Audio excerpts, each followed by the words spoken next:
Es el que podría respondernos algún día al sentimiento, a la inteligencia, a la mente, al comportamiento de la vida. Él va a basar selección dirigida, manejada por el cruzador, en el caso de las palomas. Es decir, Darwin está diciendo, lo que yo observo en las palomas puede pasar en la naturaleza. Darwin dice, estas razas. Yo voy a presentar una tesis que he sustentado en el trabajo La ontogenia del pensamiento evolutivo, un libro que saqué en el año 2009, en donde me refiero a Kuhn, pero justamente para criticarlo en su concepto de revolución científica, en lo referente específicamente al tema de cómo han surgido las teorías de la evolución biológica, y con una tesis congruente con algunos argumentos de Popper exactamente sobre ese mismo punto, argumentos de Ernest May exactamente sobre ese mismo punto, y argumentos de Peter Bowler.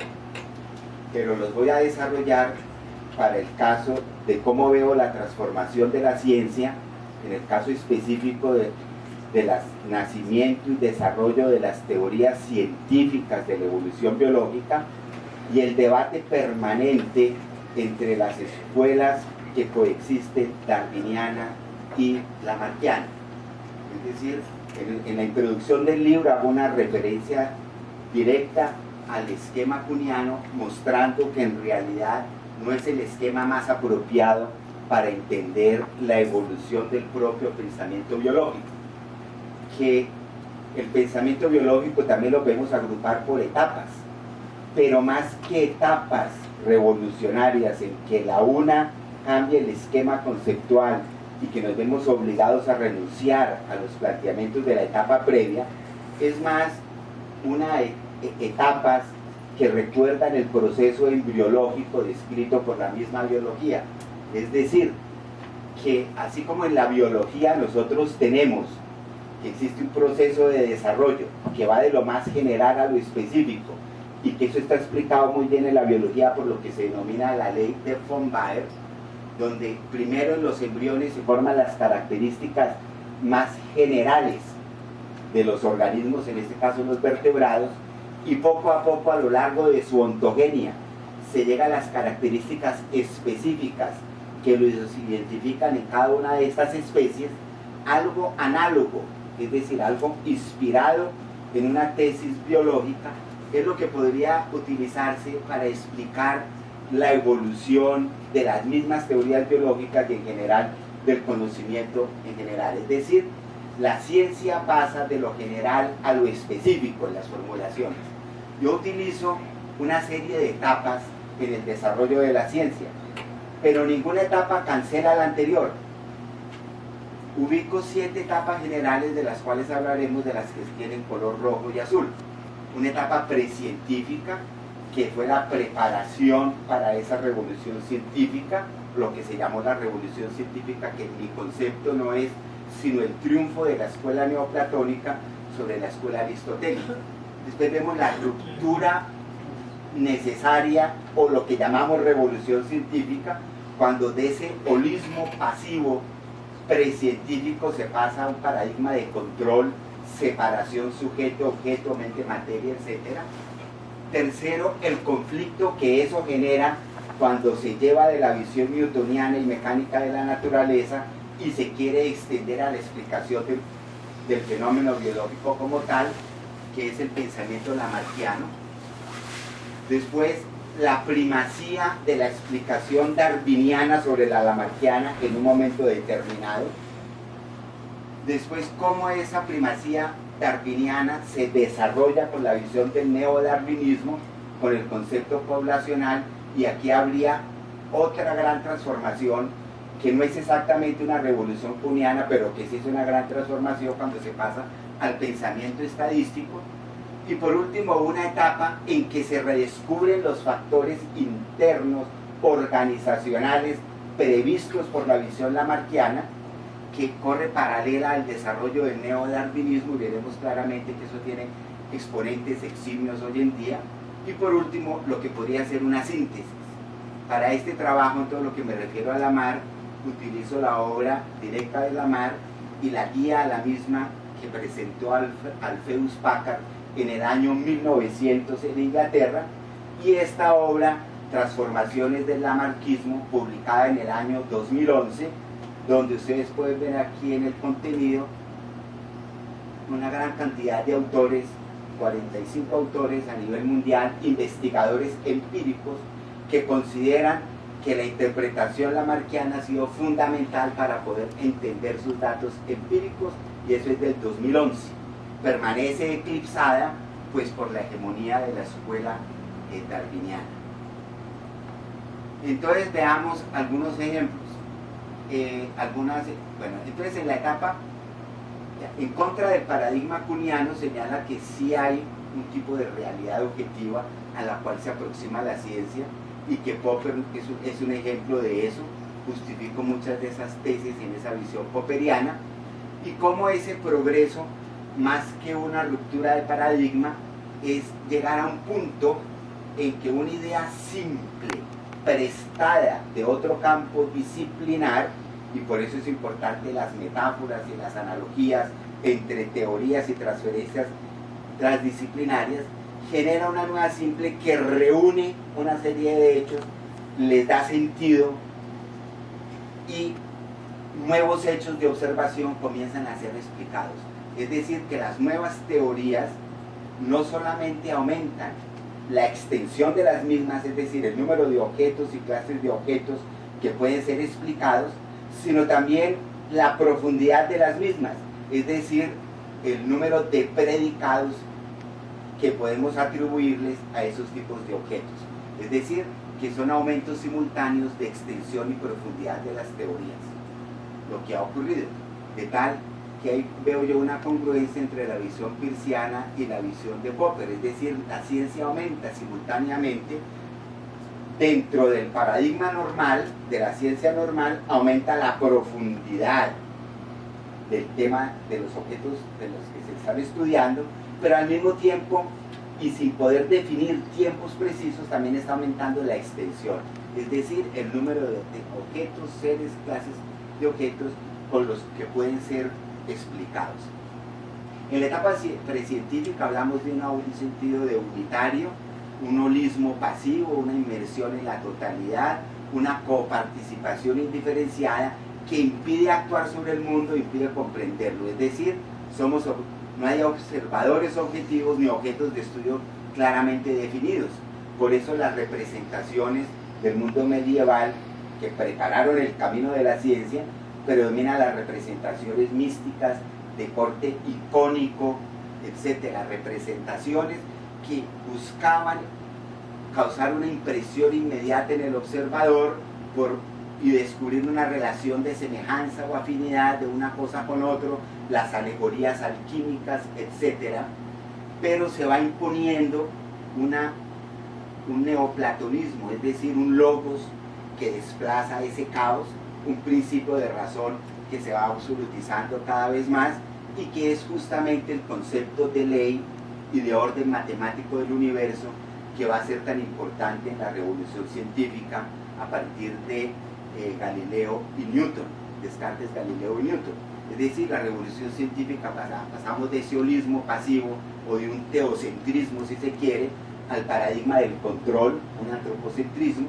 Aparece el observador externo, la definición de ciertos criterios de objetividad y la descripción de aspectos mensurables de la realidad que se van extendiendo, pero sobre una base ontológica dualista, es decir, dualidad de la sustancia, de sustancia, mente y materia, sujeto-objeto, Dios y naturaleza, y en el caso de la explicación mecánica, de fuerzas externas y corpúsculos materiales sobre los que actúan las fuerzas. Hay unos criterios de experimento, de mediciones controladas, prolifera una contradicción entre la proliferación desordenada de hipótesis, pero también la búsqueda de una consistencia lógica de la misma y una posibilidad de que los enunciados, en particular mecánicos, vayan aumentando en cobertura y en profundidad gracias a la formalización matemática. Y entonces en este mundo, el terreno de la biología no tiene un espacio propio, sin embargo se hace posible la fisiología con esa concepción del organismo como máquina y que tiene parámetros medibles. Si yo introduzco una variable, como se espera que otro parámetro medible cambie, como lo hace el mismo Descartes, y después se extiende a la fisiología moderna. Y los aspectos que captan esa, llamémoslo interioridad, para usar el lenguaje lamarckiano, lo que se refiere al sentimiento, al impulso, a la energía vital, a la vida y a la mente, directamente no quedan abordables por esa explicación, porque no tienen una cabida en algo medible. Obviamente que después se va a hacer posible, y por eso el mismo Kant va a preguntar sobre la posibilidad real del discurso biológico. Es decir, cuando Kant plantea si es posible que haya otro Newton de la biología, es decir, alguien que pueda explicar el fenómeno de la vida únicamente en base a corpúsculos y fuerzas que actúan sobre ellos, desprovisto de todo tipo de intencionalidad. Y esta impronta newtoniana entonces va a ser que básicamente el paradigma del cerramiento, es decir, las condiciones controladas en el experimento, de que no hay un tiempo histórico, cosmológico, ni vital como tal, que son correlaciones causa-efecto, una perspectiva determinista que va asociada a la idea de la predictibilidad que debe tener la ciencia, la descomponibilidad de los seres en base a unidades atómicas, pues va a ser que la biología todavía no encuentre ese espacio propio que la fisiología ya le está abriendo como posibilidad explicativa del ser vivo, y que el proyecto, como dice Canguilhem, de la búsqueda de las unidades constitutivas de la vida, que desemboca en la teoría celular mucho después, se haga posible. Es decir, la revolución científica va a hacer posible ese proyecto. Pero en la visión de Lamarck no es suficiente con que haya fisiología o que se vea como posible un proyecto investigativo, digámoslo así, sobre cuáles son las unidades mínimas de vida, sino que va a plantear algo más radical, la posibilidad misma del discurso biológico. Eso lo explica muy bien Lamarck en su obra de 1802 sobre las investigaciones sobre la organización de los cuerpos vivientes, donde dice que el tema central es la autoorganización, la generación espontánea, cómo espontáneamente la materia puede llegar a organizarse y generar vida. Y ese tema es el tema propio de la biología. Es decir, la palabra biología no existe todavía, lo que existe es fisiología, ¿sí? Y que después la vamos a considerar una rama de la biología, pero ahora se va a hablar entonces la posibilidad de un discurso biológico centrado en el tema de la autoorganización, de la generación espontánea, de esa frontera entre lo meramente físico-químico y lo biológico.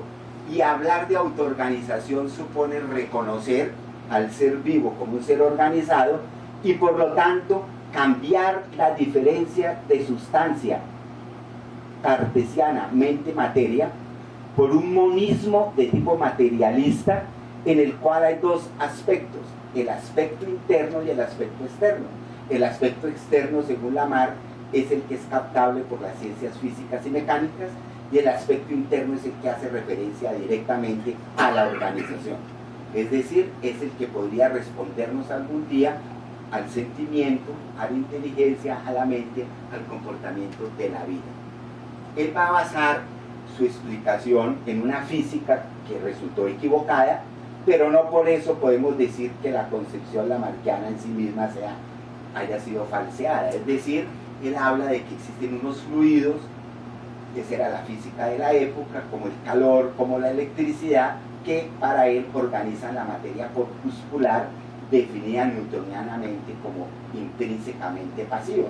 Entonces no son las fuerzas mecánicas las que organizan la materia, no son las fuerzas gravitacionales, es el calor, es la electricidad. Esa es una física que él desarrolla y que resulta equivocada. Sin embargo, su perspectiva monista y de cambiar el dualismo por un monismo materialista en el cual hay una organización interna y también características externas directamente medibles, abre el ámbito entonces para la biología moderna, y prácticamente a Lamarck se le considera el fundador de la biología. Él habla entonces de la generación espontánea como el tema central a resolver, y cómo esa fuerza del calor es la que va a explicar la organización de la materia, y habla de un plan de la naturaleza, es decir, la naturaleza intrínsecamente es dinámica, no es pasiva. La materia organizada es intrínsecamente dinámica y espontáneamente se transforma de lo más simple a lo complejo, de lo menos perfecto a lo más perfecto, ¿sí? Es decir, se va llegando a niveles mayores de organización, de animalidad, dice él. Y en la situación ideal, él propone un esquema ideal. En el esquema ideal entonces tenemos un eje en que aumenta la complejidad es mayor diferenciación de las partes y también mayor grado de integración de las partes, de tal manera que el parámetro libre de ambigüedad para entender la complejidad de los animales es la organización del sistema nervioso, lo que él propone. Y el tiempo. Entonces, a diferentes tiempos surge la vida, la generación espontánea, y va pasando por grados de ascensos de complejidad. Entonces, diferentes orígenes de vida me dan lugar más o menos a lo mismo, es decir, a la repetición gradual de incrementos de complejidad en la transformación. Es decir, aquí hay un referencial ideal determinista. En condiciones diferentes, lugares diferentes, se tiende la naturaleza a generar el mismo proceso. Es decir, el ejemplo que él pone del elefante africano y el elefante asiático. Generaciones espontáneas en lugares diferentes, un proyecto de la naturaleza que algún día en sus ascensos de complejidad llega a la animalidad y al elefante, y los elefantes no salen idénticos, ¿sí? Pero básicamente es el proyecto de la naturaleza general, y por eso también la ausencia de un análisis poblacional.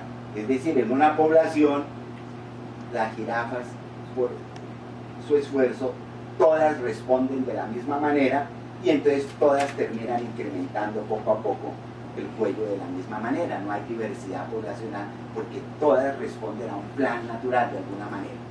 Pero lo interesante de Lamarck, y aquí es interesante, las escuelas de pensamiento, lamarckismo y darwinismo, no son antagónicas como se han querido ver.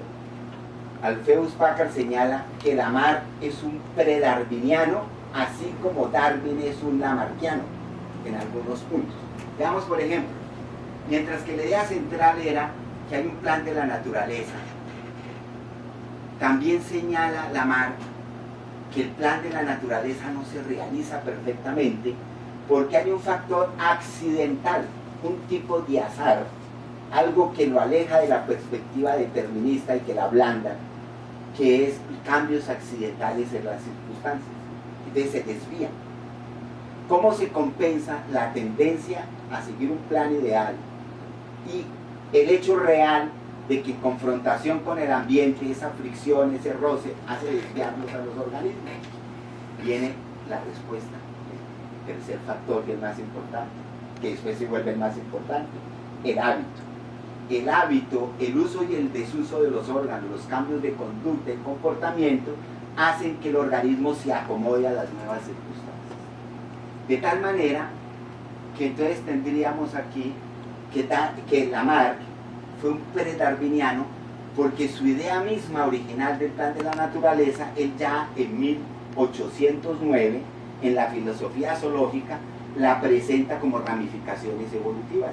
Esto, según Stephen Jay Gould, esta figura es el primer árbol filogenético que realmente se hizo con ese criterio.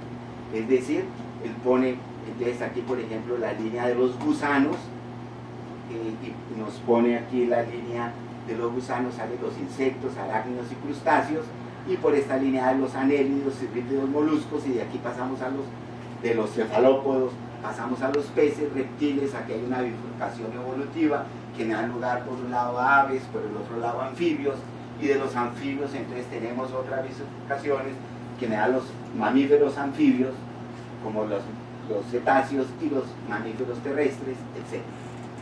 Es decir, en cuanto comienza a contemplar la idea de que a pesar de la generación espontánea, para los organismos más complejos se puede hablar de un origen único de la vida. Es decir, él mismo revisa sus tesis, y la tercera, el hábito, que era la hipótesis accesoria para salvar el plan de la naturaleza que se veía dañado por la perturbación del ambiente, después se va a volver en el núcleo central de la teoría. Entonces tenemos que, según Alpheus Packard y otros autores, ya acepta un tipo de azar debido a cambios accidentales del medio ambiente en contra del determinismo newtoniano. Acepta inicialmente como excepción y luego como regla la existencia de ramificaciones evolutivas. Para Darwin esa era la regla de entrada, pues obvio, porque él es post-lamarckiano. Propone un ancestro común para los organismos más complejos, es decir, la generación espontánea se seguía dando, pero esos organismos no alcanzaban a tantas transformaciones como para llegar a esos grados altos de animalidad. Y prefigura una idea de adaptación en su manera de interpretar el hábito. Es decir, y fuera de eso anticipa visiones sistémicas de la vida. Él, cuando habla de la vida y la define como un sentimiento interior, porque cuando hablábamos del interior como la base del concepto de organización, aquí no hay nada sobrenatural, es un todo excitable infinitamente compuesto de partes separadas, intercomunicadas, un todo que cualquier necesidad sentida puede excitar, y que una vez excitado actúa inmediatamente, o que tiene el poder de que el individuo actúe en un instante. Él va a decir que eso es justamente el sistema nervioso el que permite la coordinación de las partes. Todo lo que se necesita es que el sentimiento interior se ponga en movimiento por una necesidad cualquiera, a partir de la cual instantáneamente contrae en acción las partes para satisfacer la necesidad, y eso no implica un acto de voluntad racional necesariamente, ¿no? Bueno, esta visión lamarckiana va a quedar oculta, porque después vamos a vivir en el siglo XIX condiciones históricas y sociales muy diferentes, con el auge de la revolución industrial inglesa, y la preferencia va a ser más bien por la visión externalista en la explicación de la biología, de la teoría evolutiva. Es decir, se parte de que hay una evolución divergente a partir de ancestros comunes, pero la forma del ser vivo no se resuelve desde la organización interna, sino por circunstancias que no conocemos, varía de una manera a otra, pero la selección natural me está definiendo qué formas quedan. Es decir, la forma específica que adopta el árbol de la vida y de la filogenia de las especies biológicas es definida por una acción externa de carencia de recursos, es decir, análoga, como decía Darwin, al cruzamiento de palomas y al cruzamiento dirigido, que es una intervención externa en la cual alguien programa los cruces de los organismos y que no responde a la dinámica misma de los seres vivos en sus condiciones de vida. Y eso permite que el darwinismo se reacomode a los postulados más generales del newtonianismo, y que, a pesar de que Darwin era consciente de los problemas derivados de la organización interna, esos no hagan parte del cuerpo teórico de una escuela llamada darwinismo, pero sí hacen parte de la obra de Darwin, como veremos más en detalle.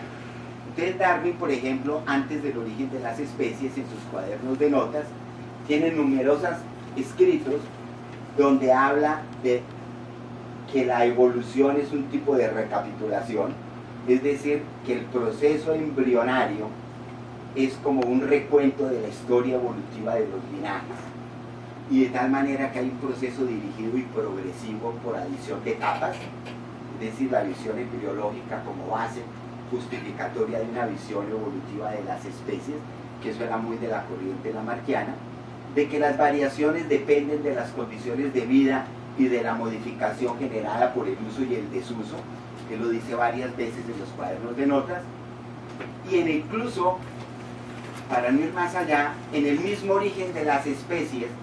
Yo he tomado aquí algunas notas y las pongo en azul, las que son lamarckianas, y en rojo las que son propiamente de la escuela darwiniana. Primero una nota del cuaderno de notas de 1838, donde él dice, un punto que subraya en rojo, yo lo subrayo en rojo: la vida desciende de un solo tronco. Eso es uno de los argumentos fundamentales del darwinismo. Pero también dice que la modificación consiste en añadir al germen las adquisiciones que se han hecho a lo largo de la vida, sobre todo en la etapa de la infancia, porque ese germen todavía es flexible, etc. Es decir, explica incluso mejor para las ideas de Lamarck respecto a cómo se modifica esa sustancia hereditaria. Incorpora modificaciones, de tal manera que todas las especies, desde el momento que se han ido ramificando, han ido acumulando. Evolución es acumular. Eso es del cuaderno de notas. Pero también tenemos en el origen de las especies, por ejemplo, capítulo 13, cuando dice que cualquiera que hubiera sido la influencia del ejercicio, del uso y el desuso de las partes en la modificación del órgano, esas son las que afectaron y generaron las diversificaciones a partir del hecho de que esas deben ser heredables y a partir de una impronta arcaica, que es el estado del embrión en el que los distintos embriones incluso hoy en día se observan similares, o sea, lo que se llama el estado filotípico. ¿Qué quiere decir? Que para ese estado filotípico que mostró von Baer como ley general de la embriogénesis que mostré al principio, para Darwin existe, es la prueba del ancestro común, pero también es la prueba de que ese ancestro común algún día se vio enfrentado a las condiciones de vida de un medio ambiente y sobrevivió. Es decir, que el estado filotípico y ese retrato, es el retrato de la condición antigua del animal, ese estado temprano de la ontogenia, se convierte en el mejor argumento para Darwin del ancestro común. Es decir, moviéndose en el terreno del lamarckismo, encuentra la justificación para lo que después se va a llamar los grandes aciertos del darwinismo. El primero es el ancestro común. Es decir, Darwin repite la ley de la semejanza embrionaria de von Baer todo el tiempo.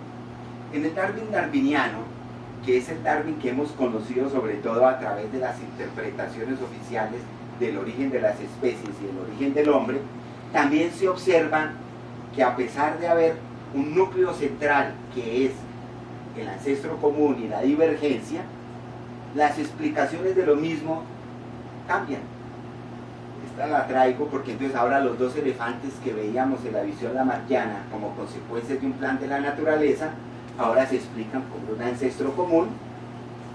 Eso es darwinismo y escuela darwiniana.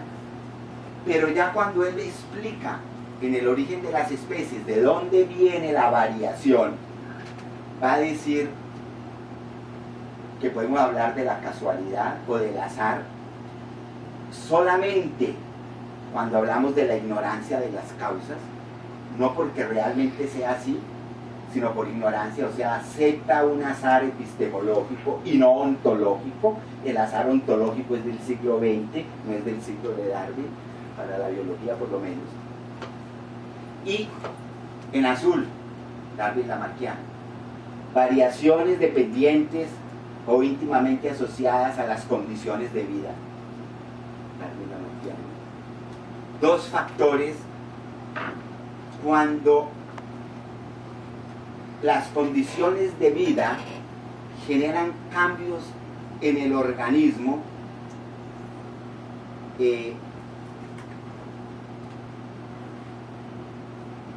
hay dos tipos de cambios. Unos lamarckianos, es decir, las condiciones de vida hacen que todos los animales varíen de la misma manera, produce cambios definidos. Entonces, eso ya me define a mí ese linaje evolutivo.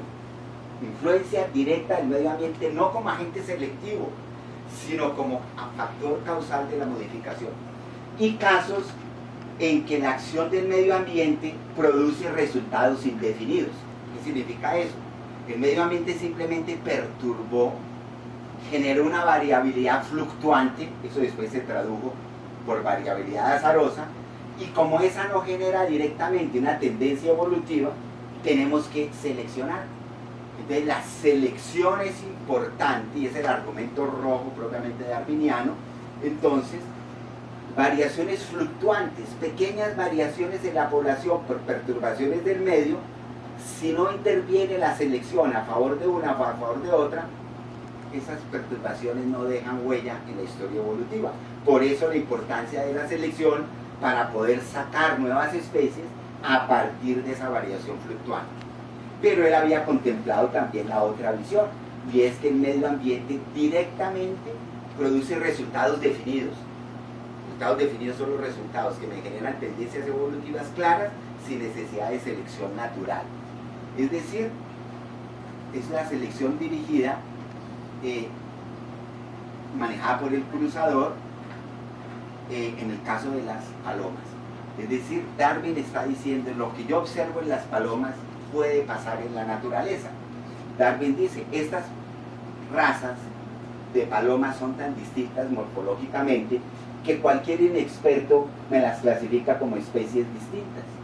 Yo sé que provienen de la misma, la paloma silvestre de las rocas, ¿sí? Pequeñas fluctuaciones, incluso esas, para seleccionarlas pasaron varias generaciones. Él dice que esa paloma en cola de abanico fue de alguien que tuvo que ser el jurado en un concurso de seleccionador de razas de paloma, que le había mostrado cómo una paloma ligeramente con la cola levantada, un macho y una hembra los había cruzado, y ese rasgo se había intensificado por cruces dirigidos. Entonces ahí lo que muestra Darwin, vea, cuando hay pequeñas variaciones así como azarosas y fluctuantes, la selección tiene un verdadero poder creativo, pero es una intervención externa sobre una dinámica de un proceso natural, no son las palomas en estado de naturaleza, ¿sí? ¿Cómo pasar eso a la naturaleza? Bueno, la selección natural es una extrapolación de una observación empírica por medio de cruzamientos dirigidos en domesticación en pocas generaciones para generar nuevas razas, al estado de la naturaleza en ausencia de cruce dirigido, porque entonces no vamos a reemplazar al Dios diseñador por el Dios que está seleccionando y regulando las cópulas de los seres vivos en la naturaleza. A lo largo de numerosas generaciones se obtienen nuevas especies. Es decir, ¿qué reemplaza al cruce dirigido si el cruce en la naturaleza es al azar? Es al azar en el sentido de que no tiene restricciones, no hay nadie que lo esté programando. Pero él dice, en realidad sí hay una especie de regulador de los cruces, una fuerza externa a la dinámica del organismo individual. Es una dinámica poblacional de los organismos en su medio ambiente, que él dice que la encuentra en Malthus. Es decir, no todos los organismos a la hora de la verdad tienen las mismas probabilidades de reproducirse. Es decir, el cruce en la naturaleza no ocurre con igual probabilidad entre cualquier organismo de cualquier especie con su compañero del sexo contrario, no, sino que algunos tienen más probabilidades de cruzarse que otros porque tuvieron más acceso al alimento, son más fértiles, acceso a la hembra, etc. Y por lo tanto hay una selección natural de los más aptos. Es decir, la idea malthusiana entra ahora como parte del cuerpo teórico de la biología, y este elemento de la teoría no estaba prefigurado en la visión de Lamarck. Aunque Lamarck habla de extinciones por escasez de recursos, no les da a ellas un papel preponderante en la explicación de la evolución biológica. Es decir, ahora con el darwinismo es una visión externalista a la dinámica interna del proceso individual. Y entonces ahora tendremos que su definición de selección natural lucha por la vida, cualquier variación, por muy ligera que sea, si le da una pequeña ventaja, pues tenderá a ser retenida por la naturaleza, y si le da una desventaja, tenderá a ser eliminada. Este principio, en virtud del cual toda ligera variación, si es útil, se conserva, lo llamo principio de selección natural, con el fin de señalar su relación con la capacidad de selección del hombre. Es decir, la práctica inspira una idea general para la teoría biológica. Pero también dice Darwin, en estos casos, él vuelve e insiste varias veces, que en el caso de que el medio ambiente producía el mismo tipo de variación en los individuos, se debía era a que la estructura cede a las condiciones externas y hace que todos se modifiquen de la misma manera.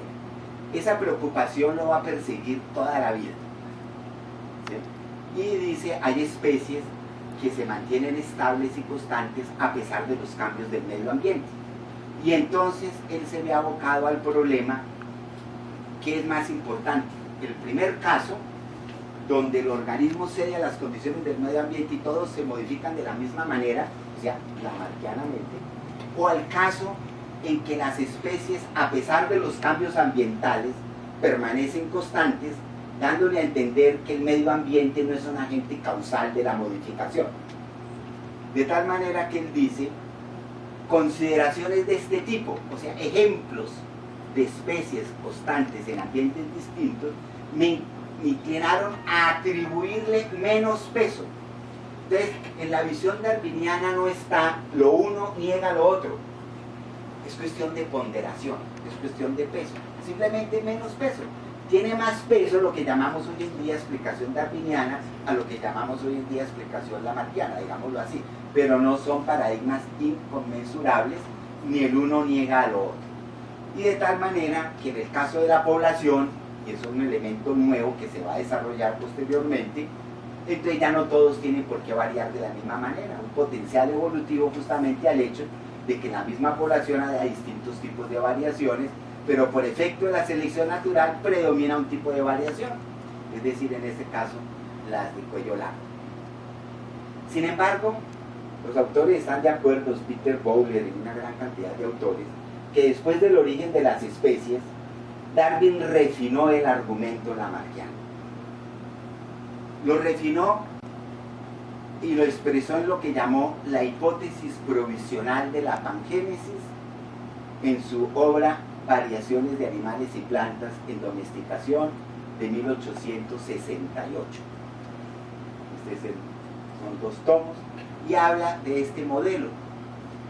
En este modelo dice, yo tengo que reestructurar algunos argumentos porque caí en cuenta tardíamente que Rudolf Virchow y Claude Bernard están hablando del ser vivo en términos de células y de propiedades de los sistemas celulares, y yo nunca mencioné nada de eso en mi teoría. O sea, Darwin, como verdadero científico, dice, yo tengo que reelaborar ideas, porque la biología ahora me habla de una unidad constitutiva del ser vivo, y yo para eso, yo trabajé al ser vivo como una caja negra, que podía variar al azar, y todavía podía explicar la evolución por selección natural, justamente por eso. Entonces ahora él dice, las células germinales generan por división celular y diferenciación, o sea, ahora la ontogenia, eso es la filogenia de líneas celulares, eso es de Darwin, diferentes tejidos, y las nuevas células germinales se reconstituyen cada generación de nuevo con elementos que vienen de cada una de las células diferenciales. Por eso se llama pangénesis. Pangénesis significa que todas las células del cuerpo, todos los órganos, participan en igualdad de condiciones en la formación de las células germinales. Es decir, que las modificaciones adquiridas durante la vida por uso y desuso pueden heredarse. Es decir, quien refina el argumento lamarckiano realmente es Darwin en esa obra. Él lo llama una hipótesis provisional. Eso es muy importante porque aquí tenemos un antiparalelismo con el mismo Newton. Newton decía, cuando yo ya tengo una hipótesis para trabajar y tengo esa intuición de que eso es correcto, no más proliferación de hipótesis y profundizamos en esto porque por aquí ya es la cosa. Pero aquí Darwin está diciendo, cuando llegamos a un problema sin resolver, tenemos que llegar al punto de aventurar hipótesis. Y él lo dice claramente, es el momento de arriesgar hipótesis porque si no, no vamos a salir. Es decir, es el momento de cambiar algo. Y entonces cuando la organización se ha modificado, dice él, esas partículas generativas que vienen de cada tejido y que reconstituyen las células germinales pudieron haberse modificado y entonces tenemos la herencia de las características adquiridas. Y por esa misma época le va a decir a sus amigos en cartas que en mi opinión el mayor error que cometí fue el que no le di suficiente peso, acuérdese la cita del origen que era un problema de peso, de ponderación, a la acción directa del medio ambiente como el alimento y el clima en la causa de la modificación independiente de la selección natural. Cuando escribí el origen, dice Darwin, yo no tenía suficientes ejemplos, ahora veo que hay más y entonces yo tengo que contarle a usted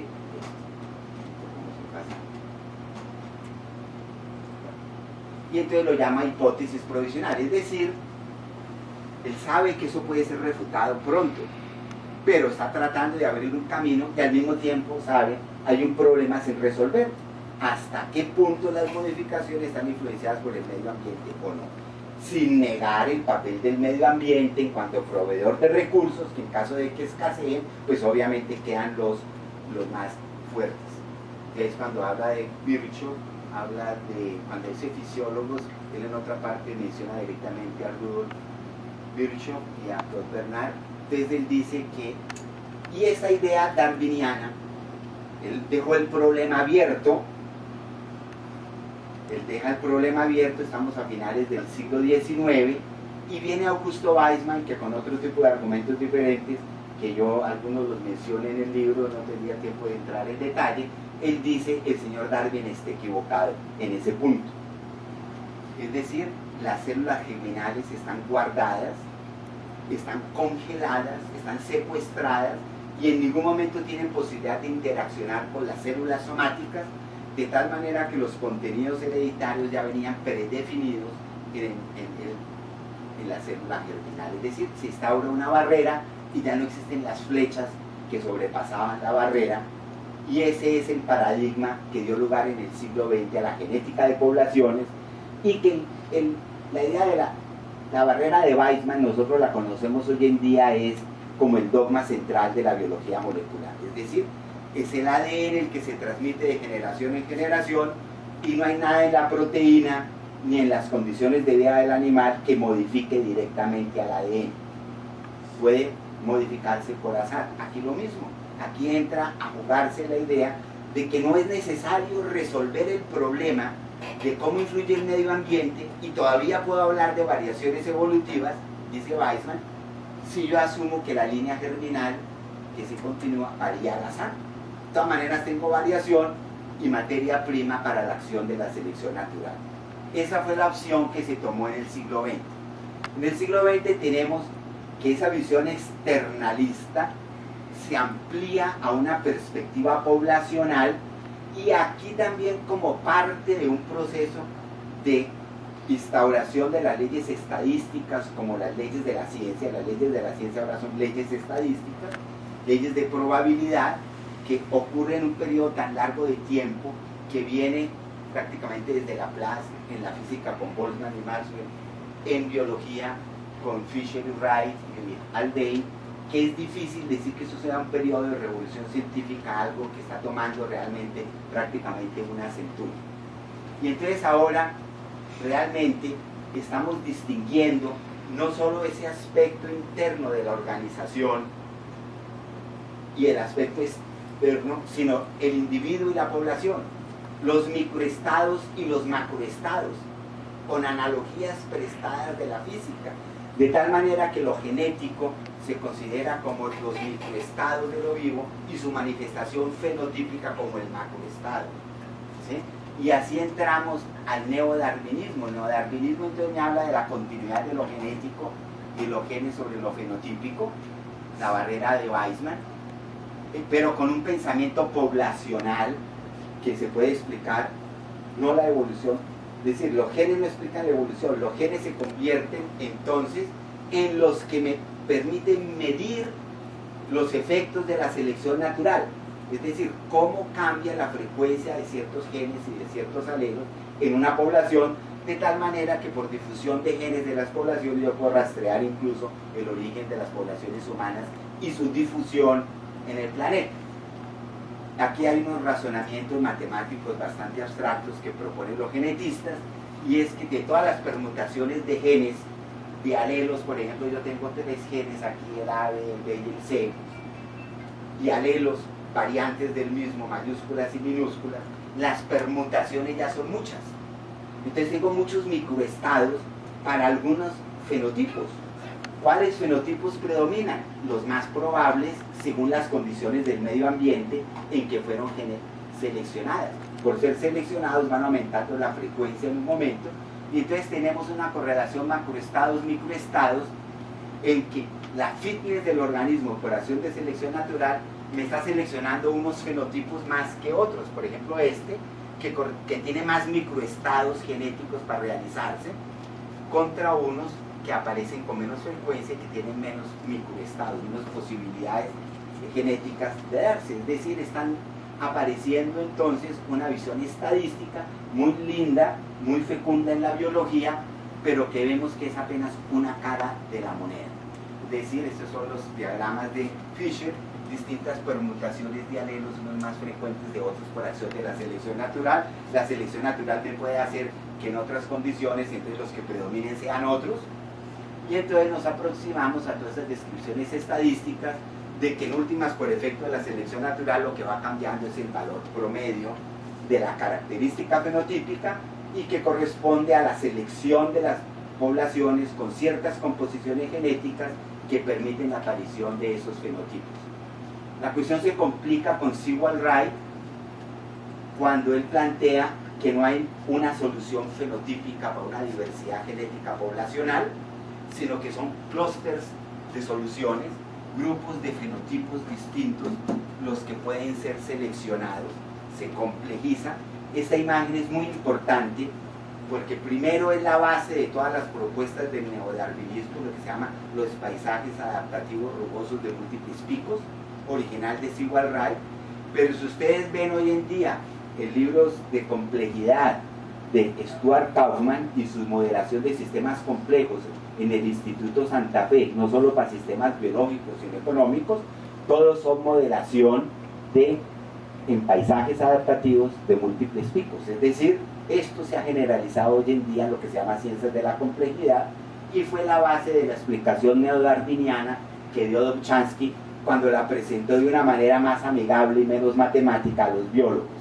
Es decir, tenemos un espacio de configuraciones genéticas posibles y tenemos unos picos locales de los genes preferidos por selección natural que me hacen posible cada una de las especies, ¿sí?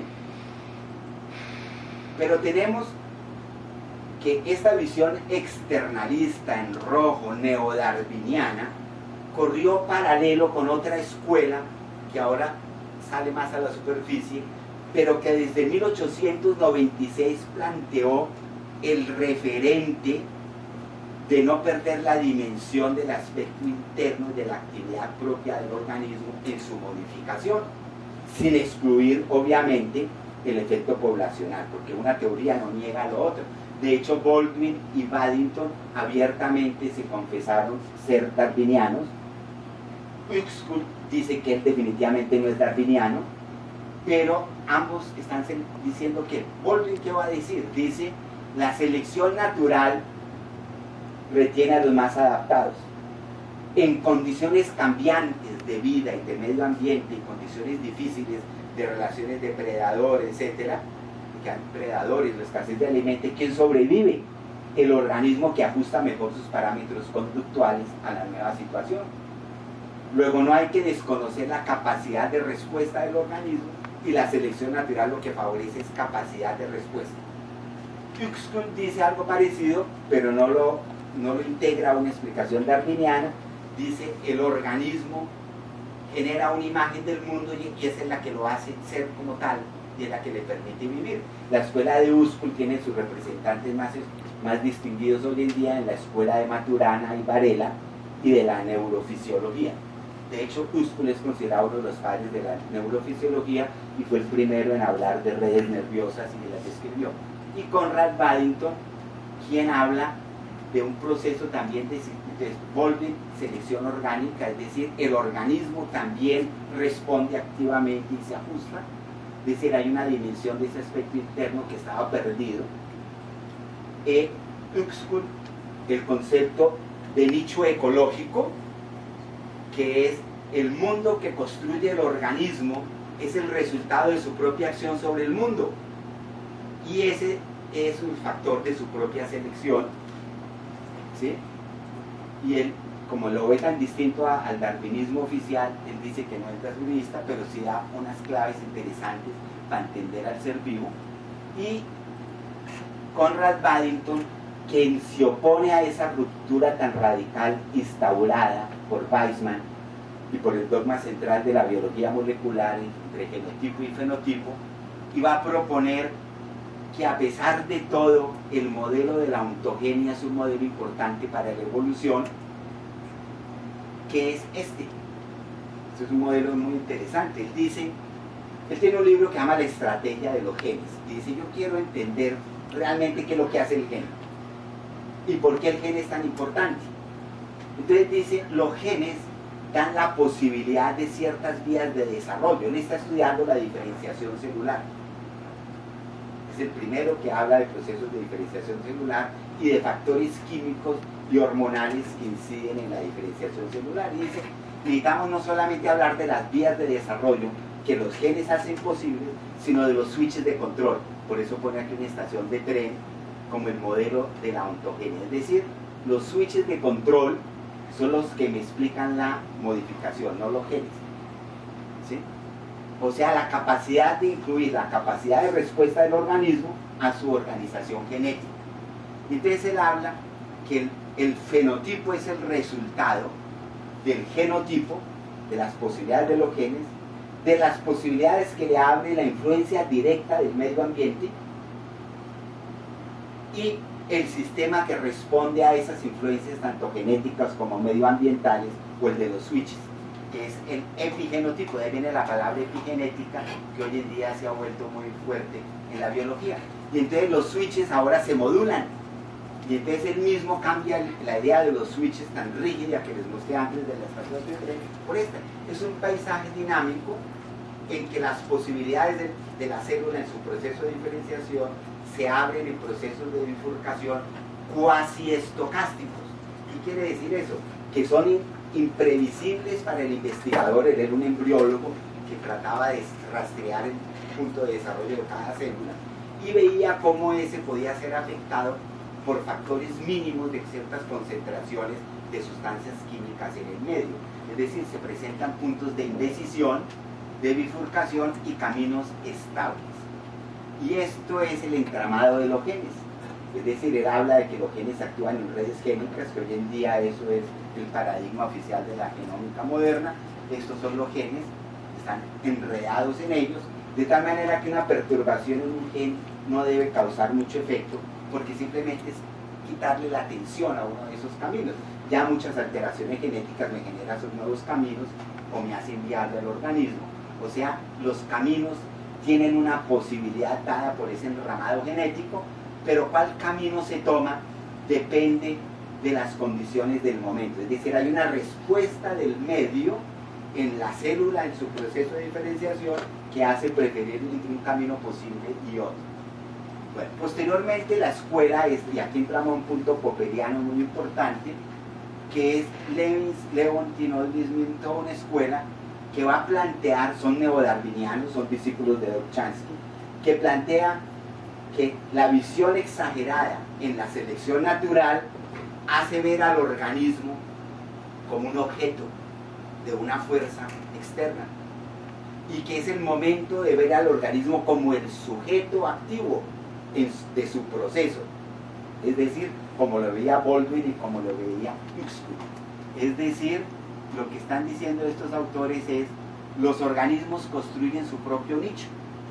Es decir, por ejemplo, aquí hay una araña, las arañas viven en las telas que ellas mismas construyen, pero en el agua también pueden vivir, y construyen burbujas y viven en ellas, y se alimentan en ellas.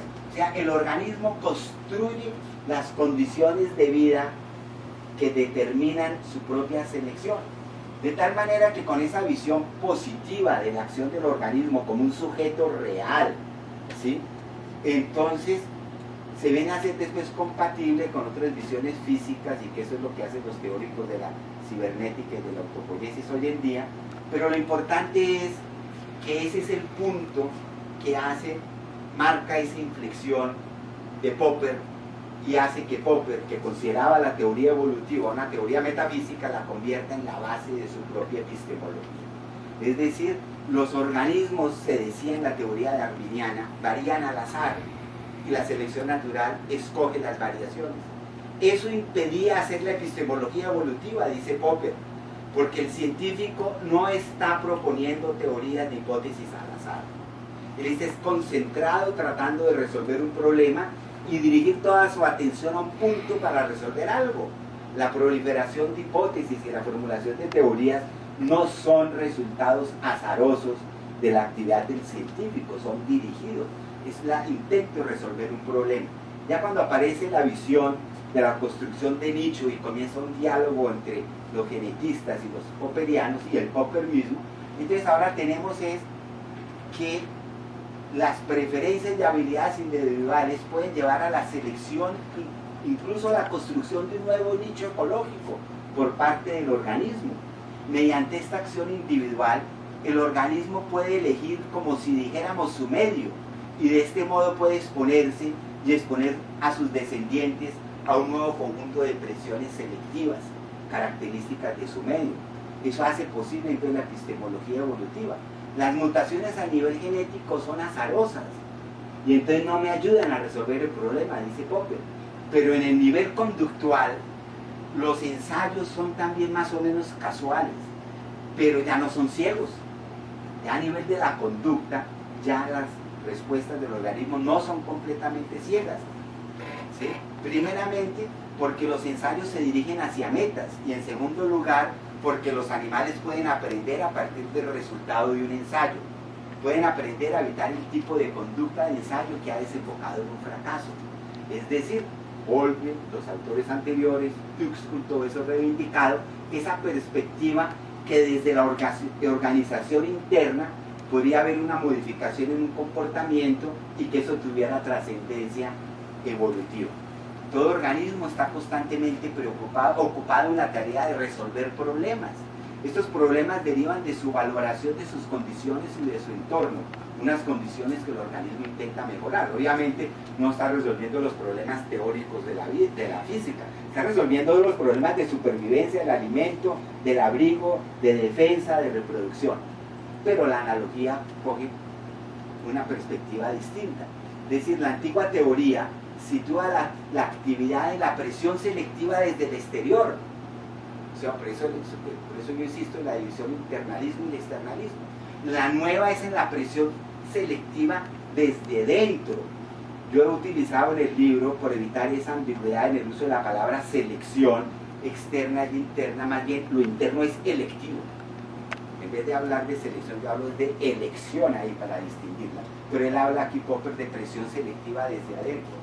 Es el organismo el que elige, el que está activo.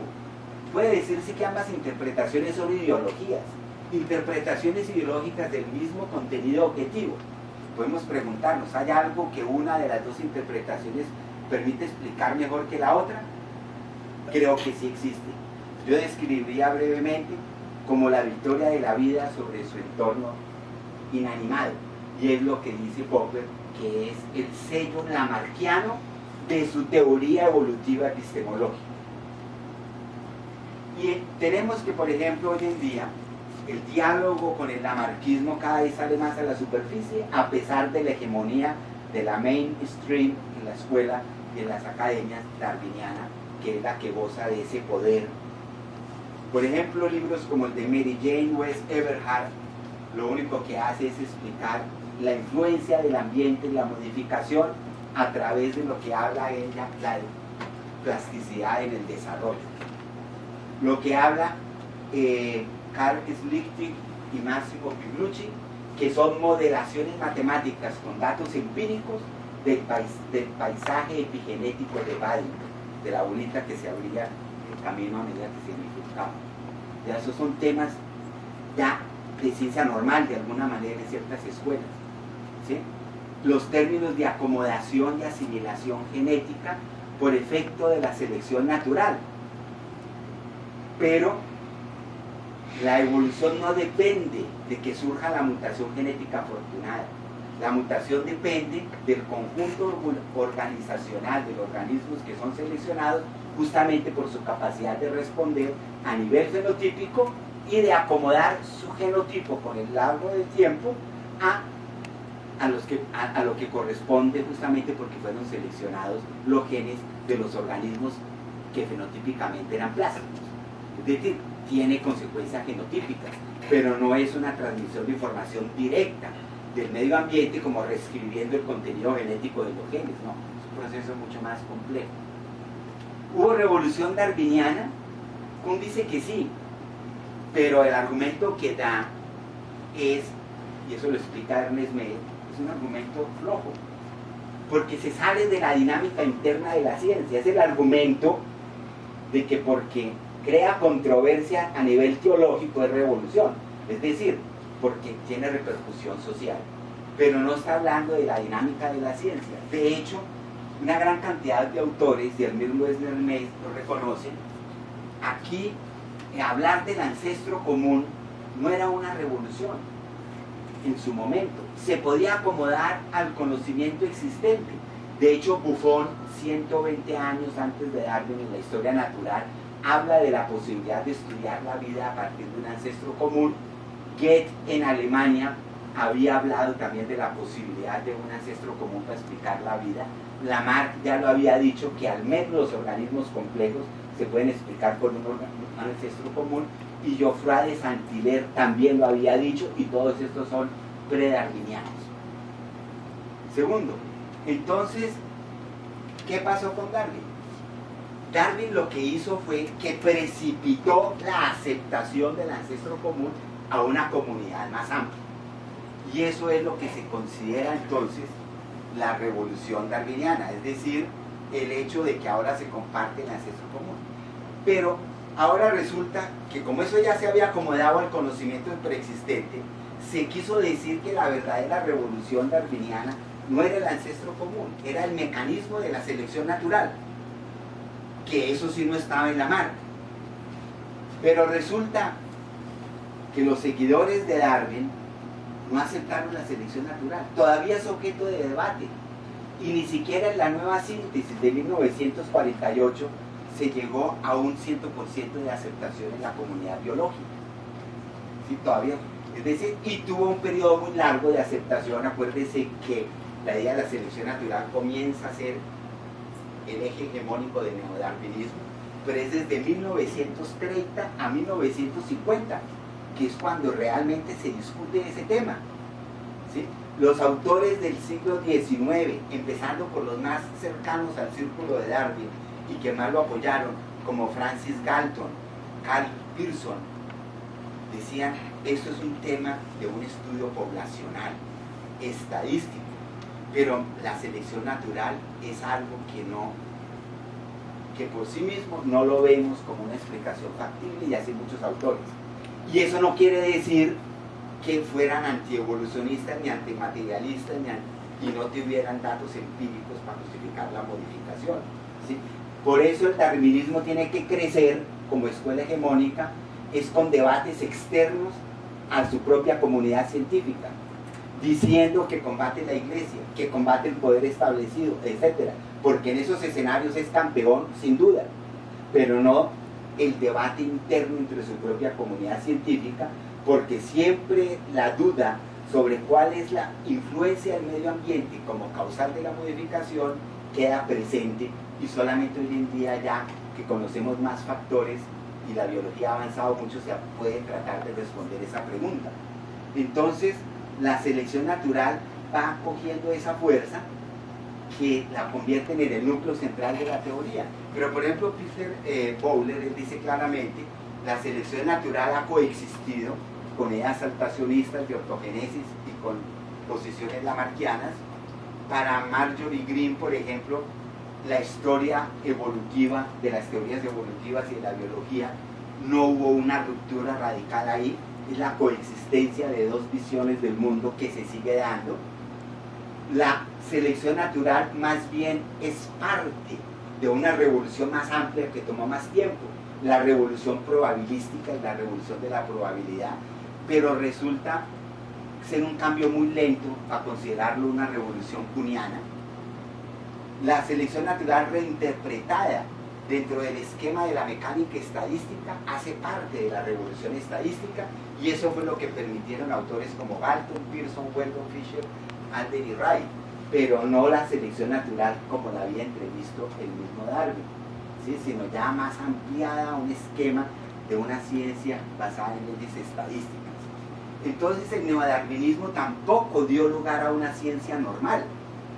Apenas hay el consenso neodarwiniano, en la nueva síntesis de Princeton con Dobzhansky, surgen inmediatamente la escuela neutralista de Kimura, surge la teoría saltacionista de Stephen Jay Gould, la teoría endosimbiótica de Margulis, la epigenética de Waddington, el gen egoísta de Dawkins, que aunque es seleccionista, plantea que las unidades de selección no son los organismos, y hace que el darwinismo derive en una línea específica, es decir, no prescribe un periodo de ciencia normal neodarwiniana, ¿sí?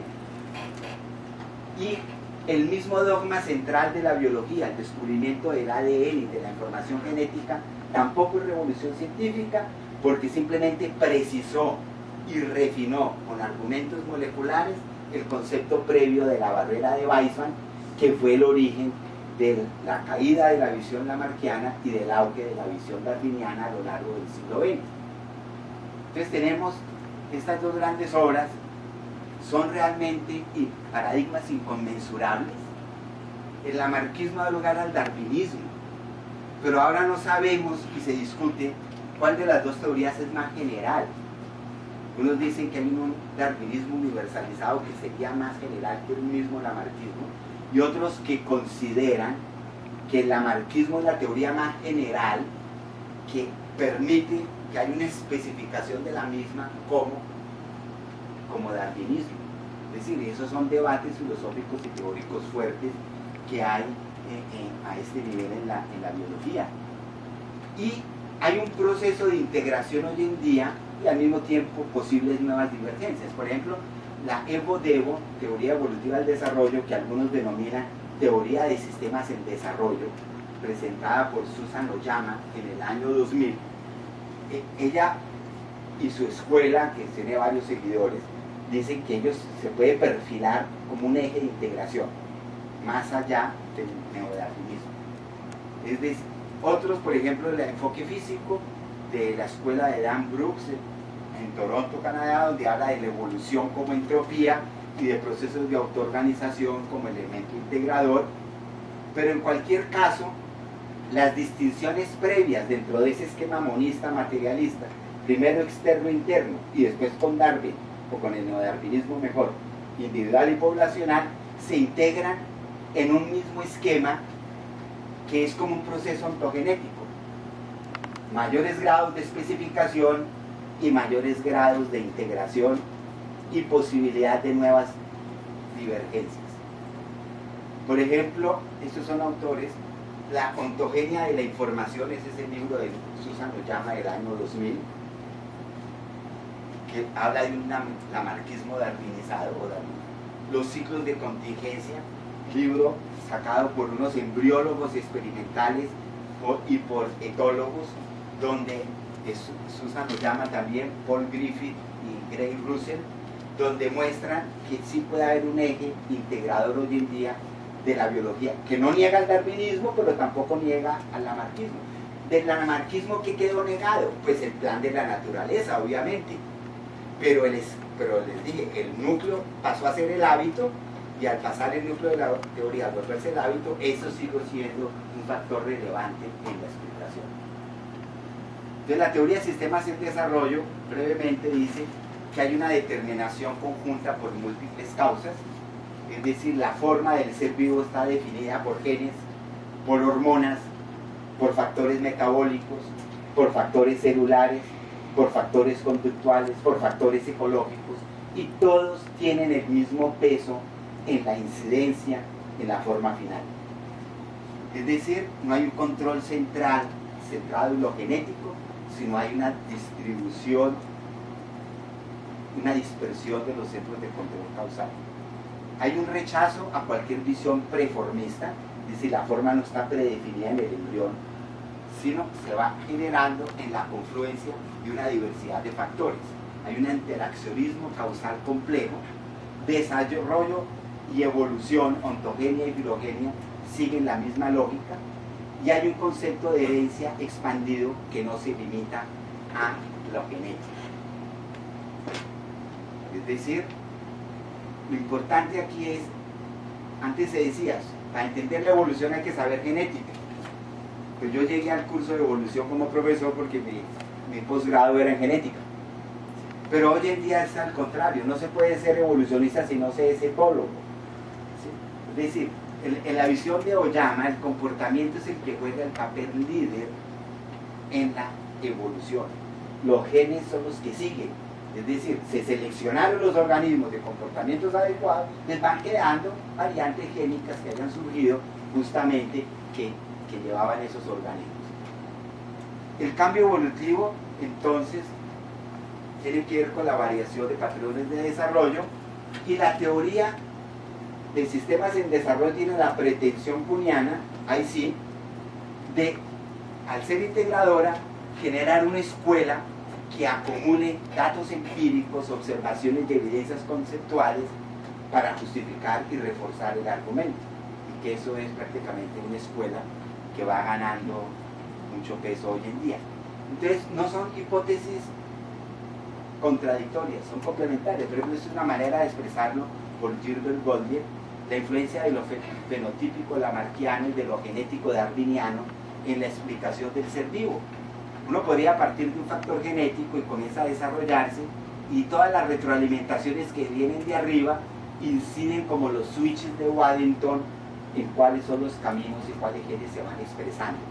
Pero lo más grave de esto, y esto no está captado en esta figura, es que el propio nivel genético del óvulo fecundado, que es el que comienza el proceso de desarrollo, ya tiene una gran cantidad de factores epigenéticos en proteínas, factores de transcripción, RNAs hoy en día, heredados directamente de la madre, que condicionan la expresión de las primeras estadías de lo genético.